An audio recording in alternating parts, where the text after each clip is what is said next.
15 October বুধবার থেকে জার্মানিতে বসেছে ফ্রাঙ্কফুর্ট আন্তর্জাতিক বইমেলার ৭৭তম আসর। মেলায় এবারের অতিথি দেশ ফিলিপিন্স। এছাড়াও মেলায় অংশ নিয়েছে বাংলাদেশ সহ শতাধিক দেশ। বাংলাদেশ স্টলে তুলে ধরা হয় দেশের কবি, সাহিত্যিক, লেখক ও গবেষকদের বই। জাতীয় গ্রন্থকেন্দ্র ও জার্মানিতে বাংলাদেশ দূতাবাসের তত্ত্বাবধানে পরিচালিত হচ্ছে স্টলটি। প্রতিবারের মতো এবারও মেলায় দেশের স্টল থাকায় সন্তোষ প্রকাশ করেন প্রবাসী পাঠকেরা।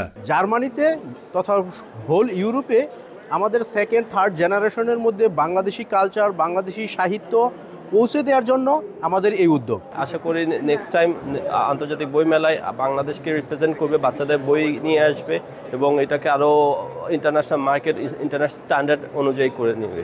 ফ্রাঙ্কফুর্ট আন্তর্জাতিক বইমেলার এবারের আসরে অংশ নিয়েছেন বিশ্বের শতাধিক দেশের হাজারো লেখক, ৭,০০০ সাংবাদিক ও ৪,০০০ প্রকাশক ও মুদ্রক। ৫ দিনব্যাপী এই বইমেলায় প্রায় প্রতিদিনই অংশ নিচ্ছেন লাখো পাঠক, ক্রেতা ও দর্শনার্থী। মেলা চলবে ১৯ অক্টোবর পর্যন্ত। সম্মাননা জানানো হয় চলতি বছর জার্মান বুক প্রাইজ জেতা উপন্যাস ডি হল্যান্ডারিনেনের লেখক ডরোথি এলমিগারকে। জার্মানি থেকে বিট্টু বড়ুয়া, সময় সংবাদ।